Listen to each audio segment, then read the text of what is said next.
ആഗോള അയ്യപ്പ സംഗമത്തിൽ അവസരം ലഭിക്കുക ആദ്യം രജിസ്റ്റർ ചെയ്ത 3000 പേർക്കെന്ന് ദേവസ്വം പ്രസിഡന്റ് PS പ്രശാന്ത്. പങ്കെടുക്കുന്നവരുടെ എണ്ണത്തിലെ മാനദണ്ഡം മാറ്റി. ആകെ രജിസ്റ്റർ ചെയ്തത് 4864 പേരാണ്. തമിഴ്നാട്, ആന്ധ്ര മന്ത്രിമാർ പങ്കെടുക്കുമെന്നും പ്രശാന്ത് അറിയിച്ചു. സ്വർണ്ണപ്പാളി വിവാദം വിഷമമുണ്ടാക്കിയെന്നോ പ്രശാന്ത് പറഞ്ഞു. ശബരിമല ഒരു പേടി സ്വപ്നമായി മാറിയിരിക്കുകയാണ്. ഭക്തർക്ക് എന്തെങ്കിലും സമർപ്പിക്കാൻ പേടിയാണ്. ദൈനംദിന കാര്യം കൊണ്ടുപോകേണ്ടത് ഇങ്ങനെയെന്ന് തനിക്കും പേടിയാണ്. മറ്റു ക്ഷേത്രങ്ങൾക്കൊന്നുമില്ലാത്ത തടസ്സം ശബരിമലയിലുണ്ട്. ദൈനംദിന കാര്യത്തിനും താന്ത്രിക കാര്യത്തിനും തടസ്സം നിൽക്കുകയാണ്. ആരാണ് തടസ്സമെന്ന് താൻ പറയുന്നില്ല. സ്വർണ്ണപ്പാളി ഇളക്കി അച്ചുകുച്ചുപണിക്ക് കൊണ്ടുപോയതിൽ ഏത് അന്വേഷണവും നടക്കട്ടെ, എല്ലാം സുതാര്യമാണ്. ശബരിമലയുമായി ബന്ധപ്പെട്ട യാതൊരു ആശങ്കയും ഉണ്ടാകാൻ പാടില്ല. അതിനായി ഒരു രൂപരേഖ ഉണ്ടാകണം. ഇല്ലെങ്കിൽ ദൈനംദിന കാര്യങ്ങൾ നടത്തി മുന്നോട്ടു പോകാൻ തടസ്സമായിരിക്കും. കോടതി ഉന്നയിച്ച ചോദ്യങ്ങൾക്ക് വ്യക്തമായ മറുപടി നൽകിയിട്ടുണ്ടെന്നും പ്രശാന്ത് പറഞ്ഞു. രാഷ്ട്രീയ ലക്ഷ്യം വെച്ചു പുകമറ സൃഷ്ടിച്ച് അപമാനിക്കാനുള്ള ശ്രമങ്ങളാണ് നടക്കുന്നതെന്നും പ്രശാന്ത് കുറ്റപ്പെടുത്തി. പമ്പയിൽ 1.85 കോടി രൂപ ചെലവിൽ 3 പ്രധാന കേന്ദ്രങ്ങളിലാണ് അയ്യപ്പ സംഗമത്തിനുള്ള പന്തൽ നിർമ്മാണം നടക്കുന്നത്. പമ്പ മണൽപ്പുറത്തെ പ്രധാന പന്തലിന്റെ മേൽക്കൂരയുടെ പണി ഏറെക്കുറെ പൂർത്തിയായി. തറയുടെയും വശങ്ങളുടെയും പണി തീരാനുണ്ട്. സ്റ്റേജ്, മൈക്ക് തുടങ്ങിയവയുടെ പണികളും നടക്കുന്നു. പൂർണ്ണമായും ശീതീകരിച്ചതാണ് പ്രധാന പന്തൽ. അതിന് 38,500 ചതുരശ്രയടി വിസ്തൃതിയുണ്ട്. 3000 പേർക്ക് ഇരിക്കാം. Green room, media room, VIP lounge എന്നിവയുമുണ്ട്. Indian Institute of Infrastructure and Construction ആണ് ക്രമീകരണങ്ങളുടെ ചുമതല. ചാലക്കയം പമ്പ റോഡിന്റെ പണികൾ തീർന്നു. പമ്പ മണൽപ്പുറത്തെ ശുചിമുറികളുടെ അറ്റകുറ്റപ്പണിയും പെയിന്റിംഗ് ജോലികളും പൂർത്തിയായെന്നും പ്രശാന്ത് അറിയിച്ചു. കൈക്കൂലിയായി ലഭിച്ച 2 കോടി രൂപയുടെ സ്വർണവും നോട്ടുകളും പിടിച്ചെടുത്തതോടെ അസമിലെ വിവാദ നായികയായി മാറിയിരിക്കുകയാണ് വനിതാ സിവിൽ സർവീസ് ഓഫീസറായ നുപുർ ബോറ. ഭൂമി ഇടപാടുകളിൽ പങ്കുണ്ടെന്നാരോപിച്ച് വിജിലൻസ് സെൽ നടത്തിയ റെയ്ഡിലാണ് നുപുർ അറസ്റ്റിലായത്. പിന്നാലെ കൈക്കൂലിയായി ലഭിച്ച തുകയും പോലീസ് കണ്ടെടുത്തു. അഴിമതി ആരോപണങ്ങൾ ഉയർന്നതിനെ തുടർന്ന് കഴിഞ്ഞ 6 മാസമായി നുപുർ നിരീക്ഷണത്തിലായിരുന്നുവെന്നാണ് അസം മുഖ്യമന്ത്രി ഹിമന്ത ബിശ്വ ശർമ്മ പറയുന്നത്. മുഖ്യമന്ത്രിയുടെ പ്രത്യേക വിജിലൻസ് സെൽ നടത്തിയ റെയ്ഡിൽ നുപുറിന്റെ ഗുവാഹത്തിയിലെ വസതിയിൽ നിന്നാണ് അഴിമതി പണം കണ്ടെടുത്തത്. ബാർപേട്ടയിലെ മറ്റൊരു വാടക വീട്ടിൽ നിന്നും 10 ലക്ഷം രൂപയും പിടിച്ചെടുത്തു. 2019 നുപുർ അസം സിവിൽ സർവീസിൽ ഓഫീസറായി ചേർന്നത്.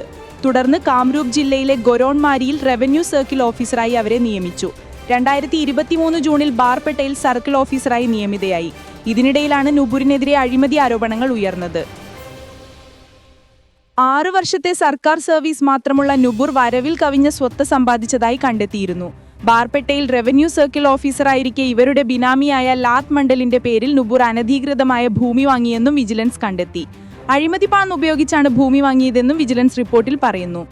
ഗുവാഹത്തിയിലെ പബ്ബുകളിൽ സ്ഥിരം സന്ദർശിക്കുകയായിരുന്നു നുപുർ ബോറ. പബ്ബുകളിൽ വാരിക്കോരി പണം ചെലവഴിച്ചിരുന്ന നുപുറിന്റെ ഈ ഇടപാടുകളും വിജിലൻസ് പരിശോധിച്ചിരുന്നു. പബ്ബുകളിൽ നുപുർ നൃത്തം ചെയ്യുന്നതിന്റെ വീഡിയോയും അതിനിടെ പുറത്തുവന്നിട്ടുണ്ട്. ഉയർന്ന തീരുവ ഏർപ്പെടുത്തിയതിനെ തുടർന്ന് വഷറായ ഇന്ത്യ-US ബന്ധത്തിൽ പുതിയ പ്രതീക്ഷയുമായി ന്യൂഡൽഹിയിൽ നടന്ന ഉഭപക്ഷീയ ചർച്ച. US വ്യാപാര ഉപപ്രതിനിധി ബ്രെൻഡൻ ലിഞ്ചുമായി വാണിജ്യ വ്യവസായ മന്ത്രാലയം സ്പെഷ്യൽ സെക്രട്ടറി രാജേഷ് അഗ്രവാൾ നടത്തിയ ചർച്ചയാണ് ഇരു രാജ്യങ്ങൾക്കും ശുഭപ്രതീക്ഷ നൽകുന്നത്. ചർച്ച പോസിറ്റീവായിരുന്നുവെന്നും ഇരു രാജ്യങ്ങളും തമ്മിൽ അന്തിമ വ്യാപാര കരാറിലെത്താനുള്ള ശ്രമങ്ങൾ വേഗത്തിലാകുമെന്നും അധികൃതർ അറിയിച്ചു. 50% എന്ന ഉയർന്ന തീരുവ ഏർപ്പെടുത്തിയതിനു ശേഷം ആദ്യമാണ് ഇന്ത്യ-US ഉഭപക്ഷീയ വ്യാപാര ചർച്ചയിൽ ഏർപ്പെട്ടത്. ഇന്ത്യയും US തമ്മിൽ നിലനിൽക്കുന്ന ഉഭപക്ഷീയ വ്യാപാരത്തിന്റെ പ്രാധാന്യം അംഗീകരിച്ചുകൊണ്ട് വ്യാപാര കരാറിന്റെ വിവിധ വശങ്ങൾ അടങ്ങുന്ന ചർച്ചകൾ നടന്നു. ചർച്ചകൾ പോസിറ്റീവാണ്. പരസ്പരം പ്രയോജനകരമായ ഒരു വ്യാപാര കരാറിൽ എത്താനുള്ള ശ്രമങ്ങൾ ശക്തമാക്കാനും ധാരണയായിട്ടുണ്ട്. കേന്ദ്ര വാണിജ്യ വ്യവസായ മന്ത്രാലയം അറിയിച്ചു. ജൂലൈ 30 റഷ്യയിൽ നിന്ന് കുറഞ്ഞ വിലയ്ക്ക് എണ്ണ വാങ്ങിയതിന് 50% തീരുവ ഇന്ത്യക്കെതിരെ ഡൊണാൾഡ് ട്രംപ് പ്രഖ്യാപിച്ചത്. തീരുവ വർധനവ് ഓഗസ്റ്റ് 27 മുതൽ പ്രാബല്യത്തിൽ വന്നതോടെ ഇരു രാജ്യങ്ങളും തമ്മിലുള്ള ബന്ധത്തിൽ വലിയ വിള്ളൽ സംഭവിച്ചിരുന്നു. ഇരു രാജ്യങ്ങളും തമ്മിലുള്ള ഉഭപക്ഷീയ വ്യാപാര കരാറുമായി ബന്ധപ്പെട്ട് ഇതുവരെ 5 റൗണ്ട് ചർച്ചകളാണ് നടന്നത്. തീരുവ വർധനവിനെ തുടർന്ന് ഓഗസ്റ്റ് 25 മുതൽ 29 വരെ നടത്താൻ നിശ്ചയിച്ചിരുന്ന 6ാം റൗണ്ട് ചർച്ച മാറ്റിവെച്ചിട്ടുണ്ടായിരുന്നു. ഇന്ന് നടന്നത് 6ാം റൗണ്ട് ചർച്ചയുടെ മുന്നോടി മാത്രമാണെന്ന് മന്ത്രാലയം അറിയിച്ചിരിക്കുന്നത്. ഈ വർഷം അവസാനത്തോടെ ഇന്ത്യ-US ഉഭപക്ഷീയ വ്യാപാര കരാറിന്റെ ആദ്യ ഭാഗം അന്തിമമാക്കും. ഗാസയിൽ കരയുദ്ധം ആരംഭിച്ചതിനു പിന്നാലെ യമനിലും ആക്രമണം ശക്തമാക്കി ഇസ്രയേൽ. ചെങ്കടലിനെ തീരത്തെ ഹൂതി നിയന്ത്രണത്തിലുള്ള പുറമുഖ നഗരമായ ഹുദൈദയിലാണ് ഇസ്രയേൽ ആക്രമണം നടത്തിയത്. ഹുദൈദയിൽ നിന്ന് ഒഴിഞ്ഞുപോകാൻ ജനങ്ങൾക്ക് IDF നേരത്തെ നിർദ്ദേശം നൽകിയിരുന്നു. തുറമുഖത്ത് നങ്കൂരമിട്ടിരിക്കുന്ന കപ്പലുകളോടും എത്രയും പെട്ടെന്ന് മേഖലയിൽ നിന്നും മാറണമെന്നും നിർദ്ദേശിച്ചു. തൊട്ടുപിന്നാലെ ഹുദൈദ നഗരം ലക്ഷ്യമാക്കി മിസൈൽ ആക്രമണം നടക്കുകയായിരുന്നു. ഹൂതി ഭീകര സംഘടനയ്ക്കെതിരെയുള്ള സമുദ്രവ്യോമ ആക്രമണം നിരോധനം തുടരുന്നത് ഉറപ്പാക്കാൻ യമനിലെ ഹുദൈദ തുറമുഖത്തെ വ്യോമസേന ഇപ്പോൾ ആക്രമിച്ചിരിക്കുന്നു. ഹൂതി ഭീകര സംഘടന തുടർന്നും പ്രഹരങ്ങൾ ഏറ്റുവാങ്ങും. ഇസ്രയേലിനെ ആക്രമിക്കാനുള്ള ഏത് ശ്രമത്തിനും വേദനാജനകമായ മറുപടി നൽകുമെന്ന് ഇസ്രയേൽ പ്രതിരോധ മന്ത്രി ഇസ്രയേൽ കാറ്റ്സ് പറഞ്ഞു. ഇസ്രയേൽ പ്രധാനമന്ത്രി ബെന്യാമിൻ നെതന്യാഹു, ഉന്നത സുരക്ഷാ ഉദ്യോഗസ്ഥർ, IDF കമാൻഡർമാർ എന്നിവർ തെൽ അവീവിലെ കിരിയ സൈനിക ആസ്ഥാനത്ത് സൈനിക നടപടിക്ക് മേൽനോട്ടം വഹിച്ചെന്ന് രാജ്യാന്തര മാധ്യമങ്ങൾ റിപ്പോർട്ട് ചെയ്തു. ഇസ്രയേൽ വിമാനത്താവളത്തിൽ ഹൂതി വിമതരുടെ ഡ്രോൺ ആക്രമണത്തിനു പിന്നാലെയാണ് യമനിൽ IDF ആക്രമണം ശക്തമാക്കിയത്. നേരത്തെ തലസ്ഥാന നഗരമായ സനയിലും ഇസ്രയേൽ ആക്രമണം നടത്തിയിരുന്നു. സെപ്റ്റംബർ 10 നടന്ന ഇസ്രയേൽ ആക്രമണത്തിൽ 46 പേർ കൊല്ലപ്പെടുകയും 160 പേർക്ക് പരിക്കേൽക്കുകയും ചെയ്തിരുന്നു. സനയിലെ സൈനികാസ്ഥാനവും ഇന്ധന സ്റ്റേഷനുമാണ് ഇസ്രയേൽ അന്ന് ആക്രമിച്ചത്. ഹൂതികളുടെ നിയന്ത്രണത്തിലുള്ള സാറ്റലൈറ്റ് ന്യൂസ് ചാനലായ അൽ മസീറയുടെ ഓഫീസിനും ആക്രമണത്തിൽ നാശനഷ്ടങ്ങൾ സംഭവിച്ചിരുന്നു. ബലാത്സംഗ കേസിൽ ജാമ്യത്തിൽ കഴിയുന്ന നടൻ സിദ്ദിഖിന് വിദേശത്ത് പോകാൻ അനുമതി നൽകി കോടതി. UAE, ഖത്തർ എന്നിവിടങ്ങളിലേക്ക് പോകാൻ 1 മാസത്തേക്കാണ് തിരുവനന്തപുരം 1ാം ക്ലാസ് ജുഡീഷ്യൽ മജിസ്ട്രേറ്റ് കോടതി അനുമതി നൽകിയത്.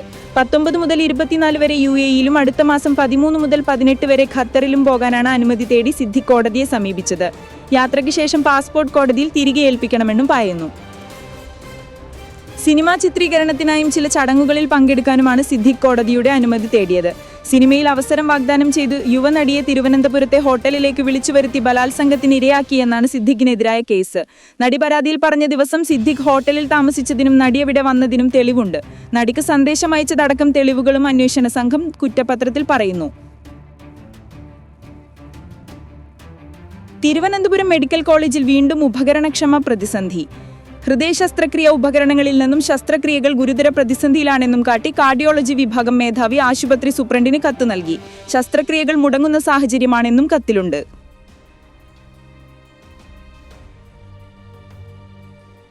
സംസ്ഥാനത്തെ സർക്കാർ ആശുപത്രികളിൽ നിന്ന് 163 കോടി രൂപ കുടിശ്ശിക ലഭിക്കാനുള്ളതിനാൽ സെപ്റ്റംബർ 1 മുതൽ കമ്പനികൾ stent, catheter, guide wire, balloon sheet എന്നിവയുടെ വിതരണം നിർത്തിവച്ചിരുന്നു. 29.56 കോടി രൂപയാണ് തിരുവനന്തപുരം മെഡിക്കൽ കോളേജ് നൽകാനുള്ളത്. HLL-ൽ നിന്ന് ഉപകരണങ്ങൾ എത്തിക്കാൻ ശ്രമിക്കുന്നുണ്ടെന്ന് ആശുപത്രി മുൻ സൂപ്രണ്ട് അറിയിച്ചു.